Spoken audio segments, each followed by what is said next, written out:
अस्सलाम वालेकुम जी। मैं हूं आपका होस्ट चौधरी इरफान ज़हीर। आज वर्ल्ड कप के एक और मैच पोस्ट मैच के हवाले से आपसे बात करने के लिए हाज़िर हूं। आज हमने देखा कि मैच खेला गया अफ़गानिस्तान वर्सेस न्यूजीलैंड। जैसे हम जानते हैं न्यूजीलैंड बहुत स्ट्रॉन्ग साइड है और उसका अगर कम्बिनेशन या बॉलिंग बैटिंग फील्डिंग देखा जाए तो कंप्लीट पैकेज नज़र आता है। परफॉर्मेंस के हवाले से बात करें तो जो स्टार्ट था वो टॉस से ही शुरू हो गया था।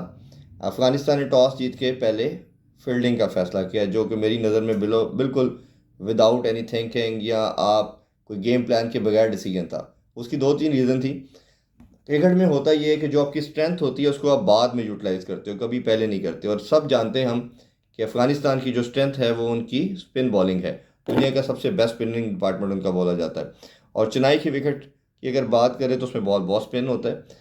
और तो उन्होंने ये मिस्टेक की, चेस की तरफ गए। लास्ट मैच इंग्लैंड से उन्होंने इसी तरह जीता था कि 250 कुछ और रन करके जब उनको बैटिंग की दावत दी तो वो फंसा के उन्होंने मैच जीता। तो ये अपने बेसिक या अपनी स्ट्रेंथ को छोड़ के उन्होंने मैच खेला। कैप्टन की बात करें तो हशमतुल्लाह ने कहा जी कि ड्यू आ सकती है और ड्यू की वजह से हम करना चाह रहे हैं। तो ड्यू पे आप हाथ में चीज़ होने के बाद आप कैसे थ्रो कर सकते हो कि आप ड्यू पे या कुदरत पे चले गए जी, कुदरत ड्यू फेंकेगी और हम फिर उसके बाद शायद मैच में आउटसाइड चांस बनेगा।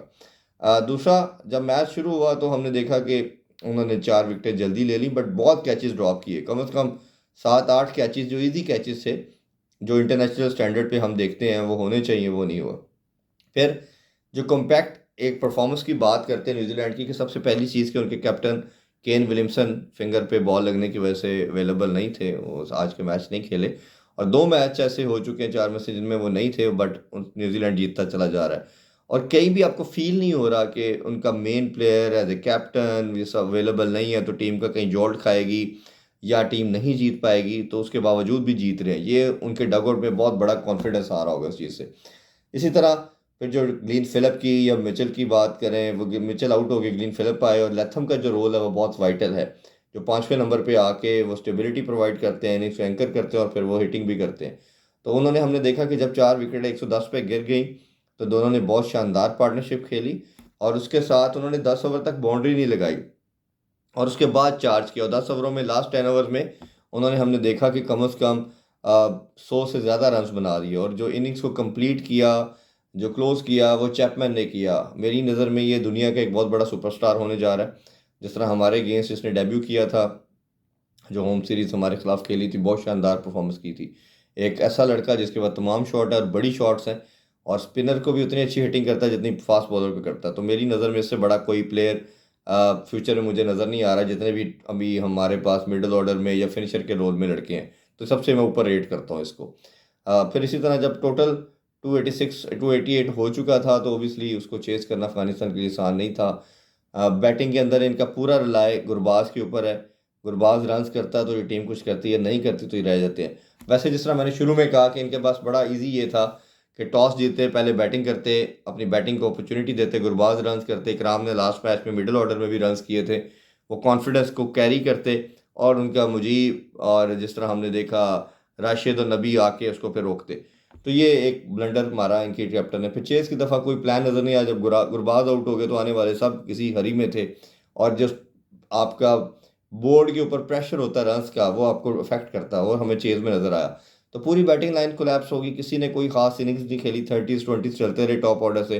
और जैसे 4-5 आउट हुए तो उसके बाद तो फिर एक मेयर फॉर्मेलिटी थी, और वो ना उनको समझ आ रही थी कि हमने रुकना है या हिटिंग करनी है। और पूरी की पूरी जो लास्ट 5-6 विकेटें थी वो फ़ौरन हमने देखा वो आउट हो गई। तो इसीलिए बड़ी कन्विंसिंग 149 रन्स की विक्ट्री थी न्यूजीलैंड के लिए, पूरी कम्पैक्ट कंप्लीट विक्ट्री थी।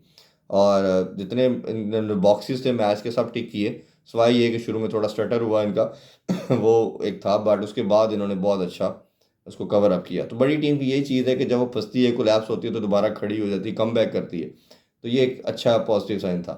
तो ये मेरा ख्याल है कि न्यूजीलैंड इस टाइम वर्ल्ड कप की सबसे बेस्ट साइड नज़र आ रही है, इसीलिए पॉइंट टेबल पे भी हमें ऊपर नज़र आ रही है। सबसे ज़्यादा पॉइंट्स हैं, 8 पॉइंट्स के साथ नंबर 1 है। कोई मैच नहीं हारी, तमाम चीज़ें ठीक कर रही हैं। और ये बाकी टीमों को भी इनके फार्मूले को देखना पड़ेगा। इसमें लास्टली मैं कहना चाह रहा हूँ कि विकेट जब फंस रही है तो आपको 3 चीज़ें करनी है। 15 पावर प्ले और 15 से 20 ओवर तक आपने अटैक करना है, तेज़ खेलना है। उसके बाद जो 15-20 के बाद जब वेयर टेयर होगा, बॉल फंसेगा, रुक के आएगा, तो अपनी गेम को प्लान को चेंज करना, फिर आप तेज़ नहीं खेल सकते। जिस तरह न्यूजीलैंड ने खेला, आपने 4 या 5 के स्ट्राइक रेट के साथ अपनी इनिंग्स को बिल्ड करना है। तेज़ खेलने के लिए जाएंगे तो आप अपनी विकेट थ्रो कर देंगे, और थ्रो करने के अंदर फिर आपको लैप्स भी, जिस तरह हमारा अफगानिस्तान का, बांग्लादेश का, श्रीलंका का देखा, तो ये आपको देखने को मिलेगा। तो आपने अगर चाहते हैं कि 280 300 करना, तो इस तरह आपको प्लान करनी पड़ेगी। और फिर चार्ज करेंगे लास्ट 10 ओवर में, 8-10 ओवर में आके अगर आपकी विकेट्स इन हैंड है तो आप चार्ज करेंगे। जिस तरह इन्होंने 8 आज 10 ओवरों में 100 प्लस किया, तो फिर आप अच्छे बैटर हैं तो आप चार्ज करें और लास्ट 10 ओवर को कैपिटलाइज करें। तो ये पूरा गेम प्लान के साथ अब इनको आना पड़ेगा। ये करेंगे तो सक्सेसफुल रहेंगे, नहीं करेंगे तो कहीं ना कहीं हमें देखेगा कि टीमें फंसेंगी और फिर उनको बड़ा टोटल लगाने में प्रॉब्लम होगी।